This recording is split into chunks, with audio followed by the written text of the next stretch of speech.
নমস্কার দর্শক বন্ধুরা, রে স্পোর্টসের পর্দায় আপনাদের সবাইকে স্বাগতম। আমি সায়ন এবং এই মুহূর্তে দাঁড়িয়ে আছি যুব ভারতী প্র্যাকটিস গ্রাউন্ডের বাইরে। 7 দিনের ছুটি এবং সেই ছুটির আগে যদি আমরা একটু দেখি, সেখানে কিন্তু আইএসএলের শেষ ম্যাচে মোহামেডানকে কিন্তু হারিয়ে, এবং শুধু হারানো বলাটা হয়তো ভুল হবে, 7-0 গোলের একটা বড় ডিফারেন্সে হারিয়ে ইস্টবেঙ্গল ইন্টারন্যাশনাল ব্রেকে গেছিলো। এবং সেই ইন্টারন্যাশনাল ব্রেকের 7 দিন ছুটি কাটিয়ে ইস্টবেঙ্গল দল কিন্তু ফের তাদের অনুশীলন শুরু করলো।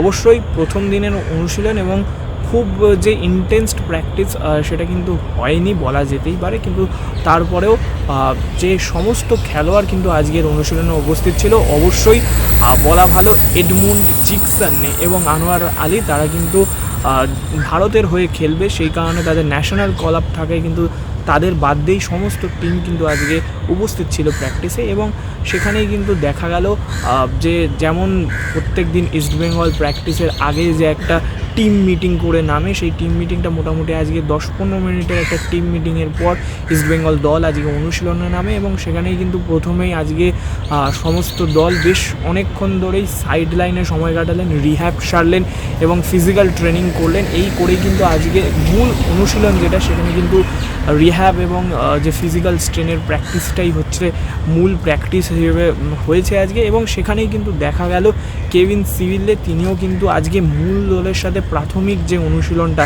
সেটা কিন্তু তিনি আজকে মূল দলের সঙ্গে সারলেন। তারপরেই কিন্তু যখন দল নিজেদের মধ্যে ভাগ হয়ে প্র্যাকটিস অনুশীলন শুরু হবে, তখনই কিন্তু দেখা গেল কেভিন সিভিলে তিনি কিন্তু আলাদা হলেন এবং একটা প্রান্তে এসে বেশ অনেকক্ষণ ধরে দৌড়ালেন এবং তিনি কিন্তু সাইড লাইনে রিহ্যাব সারছেন। এবং যতটুকু দেখা গেল সেখান থেকে কিন্তু বলা যেতেই পারে যে 11 তারিখ যে চেন্নাই এফসির বিরুদ্ধে ইস্টবেঙ্গল নামবে, সেই ম্যাচের আগে এখনও অনেকটা সময় হাতে আছে। এবং যেরকম দেখা যাচ্ছে কেভিন সিভিলের ফিটনেস, সেখান থেকে কিন্তু বলা যেতেই পারে যে কেভিন সিভিলে হয়তো চেন্নাই এফসির বিরুদ্ধে যেই ম্যাচ, সেই ম্যাচে কিন্তু তিনি স্কোয়াডের সাথে থাকবেন। অবশ্যই তিনি স্টার্ট করবেন নাকি সেকেন্ড হাফে আসবেন, বা তিনি যদি শুরু করেন তাহলে বিদেশিদের ফরমেশনটা কী হবে, সেইটা নিয়ে কিন্তু একটু ভাবনা চিন্তা করতে হবে অস্কার ব্রুজোকে।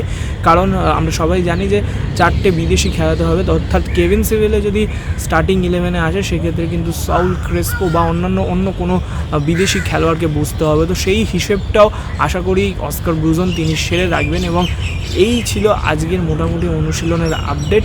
অবশ্যই আজকে বেশি ইন্টেন্স প্র্যাকটিস হয়নি, সেটা তো প্রথমেই আমরা বলেছি যে একটা 1-1.5 ঘন্টার একটা অনুশীলন চললো, ট্রেনিং সেশন চললো, এবং এই করেই ইস্টবেঙ্গল দল কিন্তু আজকের অনুশীলন সারলো। তবে অবশ্যই 11 তারিখ ম্যাচ, দলের 3জন গুরুত্বপূর্ণ ফুটবলার তারা কিন্তু ন্যাশনাল টিমের জন্য ন্যাশনাল ডিউটিতে গেছে, তারা অবশ্যই ফিরলে আশা করা যাচ্ছে যে ইন্টেন্স প্র্যাকটিসের কথা আমরা বলছি সেটা হয়তো আবার চালু হয়ে যাবে, আর হয়তো 2-3 দিনের পরেই সমস্ত খেলোয়াড় আবার জয়েন করবে। এবং তারপরেই কিন্তু ইস্টবেঙ্গলের যে মূল অনুশীলন, আমরা বলা যায় যে ট্যাকটিক্যাল অনুশীলন, সেটা কিন্তু চালু হয়ে যাবে। যুব ভারতী প্র্যাকটিস গ্রাউন্ড থেকে আমি সায়ন, রে স্পোর্টস।